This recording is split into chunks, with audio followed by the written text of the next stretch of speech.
দর্শক, গুলিবিদ্ধ হয়েছেন ঢাকা ৮ আসনের স্বতন্ত্র প্রার্থী ওসমান হাদী। দুপুরে রাজধানীর বিজয়নগর এলাকায় দুর্বৃত্তরা তাকে লক্ষ্য করে গুলি ছোড়ে এবং গুলিবিদ্ধ অবস্থায় তাকে ঢাকা মেডিকেল কলেজ হাসপাতালে নিয়ে আসা হয়েছে। এই মুহূর্তে সেখানে আছেন আমাদের সহকর্মী রায়হান কবির। আমরা যুক্ত হচ্ছি তার সাথে। রায়হান, ওসমান হাদী গুলিবিদ্ধ হয়েছেন বলে আমরা জানতে পেরেছি। এই বিষয়ে আপনার কাছে কি তথ্য আছে? প্রত্যক্ষদর্শী কারোর সাথে কথা বলতে পেরেছেন কিনা, এবং পাশাপাশি জানাবেন যে ঢাকা মেডিকেল কলেজ হাসপাতালে চিকিৎসকদের পক্ষ থেকে হাদীর শারীরিক অবস্থার বিষয়ে কোনো কিছু জানতে পেরেছেন কিনা? ফারজানা, আমরা এখনো কারোর সঙ্গে কথা বলতে পারিনি, তবে এখানে যারা রয়েছেন তারা যেটি বলছিলেন যে তাকে আইসিইউতে রাখা হয়েছে এবং তার যে শারীরিক কন্ডিশন সে ব্যাপারে আমরা এখনো কিছু জানতে পারিনি। এবং মাথায় বলা হচ্ছে যে তার মাথায় গুলিটি লেগেছে এবং ঠিক জরুরি বিভাগের সামনে তার যত শুভাকাঙ্ক্ষী রয়েছে তারা এসে হাজির হয়েছে। আমরা তাদের সঙ্গে অনেকের সঙ্গে কথা বলার চেষ্টা করছিলাম, এখনো পর্যন্ত কারোর সঙ্গে কথা বলতে পারিনি। তবে এখানে তার যে দলের লোকজন আছে তারা কথা বলছেন, আমরা একটু শুনবো তারা আসলে কি বলছেন। কারা করছে কিছু জানি না, যদি জানতে পারি ইনশাল্লাহ তার ব্যবস্থা আমরা করে নিব, কিন্তু আমরা করতে চাই না। আমরা ইন্টারিম সরকারকে বলতে চাই, হাদী ভাইকে যারা গুলি করছে দয়া করে তাদেরকে খুঁজে তাদের বিচারের ব্যবস্থা করেন। প্রত্যেকটা সিসিটিভি ওখানে ওই পুরো এলাকার সিসিটিভি কন্ট্রোলে আছে, পুরো এলাকা সিসিটিভি কন্ট্রোলে আছে।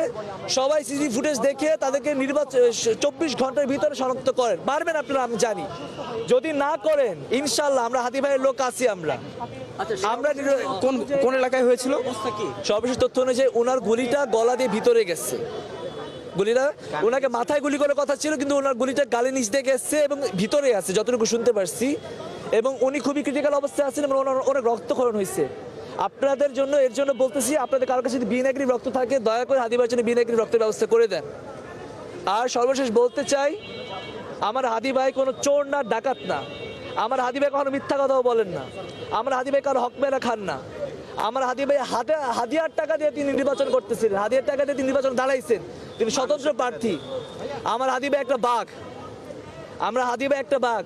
আমার হাদী ভাইয়ের যারা গুলি করছে ওরা একটা কাপুরুষ, ওরা নিমক হারাম, ওরা এই দেশটারে বেচা দিব ইনশাআল্লাহ। আমি বলতে চাই, যদি আমরা খোঁজ পাই যারা গুলি করছে, তাদের যদি পরিচয় জানতে পারি ইনশাল্লাহ তাদের সবটিদের ধৈরা 14 গোষ্ঠীর সাওয়ামা ছিঁড়া ফেলবো ইনশাল্লাহ। হাদী ভাই স্টাইলে বলতে চাই, আমরা কারো বিরোধী না, আমরা শান্তি চাই, কিন্তু তোমরা যদি অশান্তি করো আমরাও আছে অশান্তি করার জন্য। এটা বিজয়নগর ঘটেছে, আমরা জানতে পারছি। হাদী ভাই সবসময় একটা কাজ করেন, তিনি উনি অনেক সাহসী একটা লোক। আমি ভাই হিসেবে বলতে চাই, হাদী ভাই সবসময় না শাহজাহানপুর, গতবার 5 ডিসেম্বর শাহজাহানপুর গেছিলেন। হ্যাঁ, তো শাহজাহানপুর এলাকাটা একটু ক্রিটিক্যাল এরিয়া। তো আমরা বলছি, হাদী ভাই আপনি একা যান না, আপনি তো বড় মানুষ, আপনি যদি একা যান ঝামেলা হইতে পারে। হাদী ভাই আমাকে বললেন যে আমার কি ঝামেলা হইব, আমি যেখানে দিয়ে যাবো আমার পিছনে আর 50 জন লোক থাকবো, আমি একাই যথেষ্ট। বিভিন্ন সময় দেখা গেছে যে ফেসবুক পোস্টের মাধ্যমে জানাচ্ছিলেন যে তার উপর হামলার যে হুমকি ধামকি দেওয়া হচ্ছিল, তো এর জন্য কি কোনো প্রস্তুতি নেওয়া হয়েছিল নাকি? যে তার প্রস্তুতি ভাই, হাদী ভাই আমাকে কোনো ভিআইপি লোক না। হাদী ভাই একটা সাধারণ মানুষ, খুবই সাধারণ মানুষ। হাদী ভাই আমাদের সাথে বসে আমাদের সাথে খাবার খান, আমাদের সাথে শুয়ে বসে গল্প করেন। উনি এমন একটা মানুষ, ওনার কোনো প্রোটেকশনের দরকার ছিল না, কারণ ওনার বিশ্বাস ছিল যে বাংলার মাটিতে আমি যেদিন চলবো আমাকে কেউ আঘাত করতে পারবে না। কিন্তু আজকে সেই বিশ্বাসটাও ভেঙে গেছে। ঢাকার রাস্তায়, মাঝ রাস্তায় আমার হাদী ভাইকে গুলি করে, আমি এটা কখনো কল্পনা করতে পারিনি। আওয়ামী লীগ তো গুম করে রাজনীতি করে গেছে, এখন কি মাঝ রাস্তায় গুলি করে রাজনীতি শুরু হলো নাকি? হাদী ভাই কখনো কোনো প্রোটেকশন নিতেন না, কারণ উনি বিশ্বাস করতেন যে আমার উপর কেউ আঘাত করতে পারবে না। আমি তো কারোটা মাইরা খাইতে আসি নাই ভাই, আমি তো এখানে আসছি, আমাকে টাকা দেয় জনগণ, আমি জনগণ টাকা দিয়ে নির্বাচনের প্রচারণা করি। আর আমার ইচ্ছা, যদি আমি সংসদে যাই ইনশাল্লাহ আমি ন্যায় এবং ইনসাফের একটা রাষ্ট্র করব। এই কথাটা বলা নাই কি ভুল? এই কথাটা বলার কারণে কোনো কি গুলি করবে? আসলে যেমনটি শুনছিলেন, তার সাথে যে সকল কর্মী রয়েছেন তারা এখন তার সুস্থতা কামনা করছেন এবং তার জন্য বি নেগেটিভ রক্ত খুঁজছেন। এবং আমরা আরও তার শুভাকাঙ্ক্ষীদের দেখতে পাচ্ছি, আমরা একটু তাদের কথাগুলো শুনবো, তারা আসলে কি বলতে চান।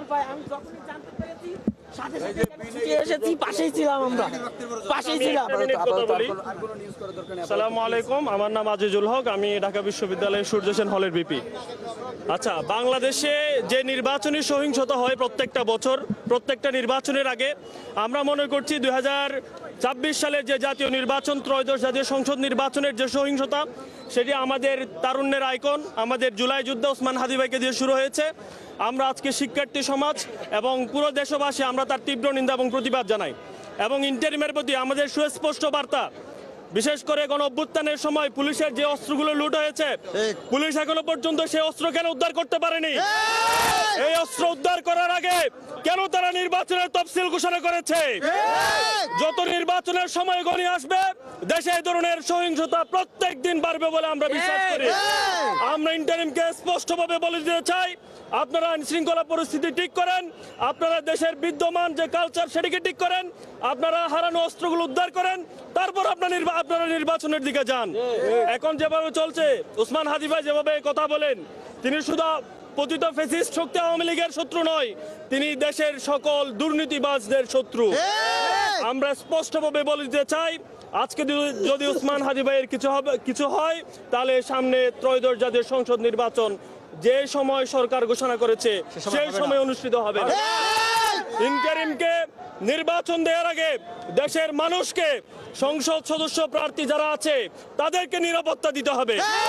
ইন্টারিম যদি নিরাপত্তা না দিতে পারে, নির্বাচন কমিশন দায়িত্ব নেওয়ার পরে যদি নিরাপত্তা না দিতে পারে, তাহলে দেশে 2026 সালের 12 ফেব্রুয়ারি যে নির্বাচনের কথা বলা হয়েছে সেই নির্বাচন হবে না।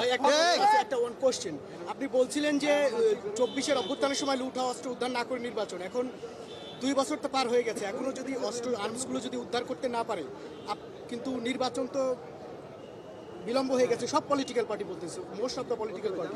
এখন আপনি কি এই যে অস্ত্র উদ্ধার করতে না পারে, এটা কি ইন্টারিম সরকারের ব্যর্থতা হিসেবে? এটা হাজারবার ব্যর্থতা, অবশ্যই ব্যর্থ। আমি আপনাকে বলি, ইন্টারিম সরকার যেভাবে গঠন হয়েছিল, বিগত সময়ে বাংলাদেশের ইতিহাসে কোন সরকার সেই পরিমাণ সাপোর্ট পায়নি।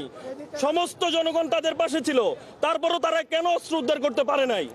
আপনারা দেখেছেন 5 তারিখের পর থেকে ঘন ঘন দেশের সহিংসতা হয়েছে, হামলা হয়েছে। ইন্টারিম কি একবার এটা রক্ষা করতে পেরেছে? ইন্টারিম কি কখনো জানমালে নিরাপত্তা দিতে পেরেছে? ইন্টারিম এখানে সম্পূর্ণ ব্যর্থ। ইন্টারিমকে আগে অবশ্যই অস্ত্র উদ্ধার করতে হবে। এই অস্ত্র যদি উদ্ধার না হয়, আজকে হাদি ভাইকে দিয়ে যে হামলা শুরু হয়েছে, সেই হামলা আগামীকাল এবং নির্বাচনের আগ পর্যন্ত প্রত্যেকটা প্রার্থীর উপর হামলা হতে পারে। এই অস্ত্র লুট। রায়হান, আপনি সেখানে থাকুন, আমরা পরবর্তী সংবাদ সংযোগে আপনার সাথে আবারও যুক্ত হব। দর্শক, গুলিবিদ্ধ হয়েছেন ঢাকা 8 আসনের স্বতন্ত্র প্রার্থী ওসমান হাদি। তিনি এই মুহূর্তে ঢাকা মেডিকেল কলেজ হাসপাতালে চিকিৎসা নিচ্ছেন এবং সেখানে থেকে যুক্ত হয়েছিলেন সহকর্মী রায়হান কবির।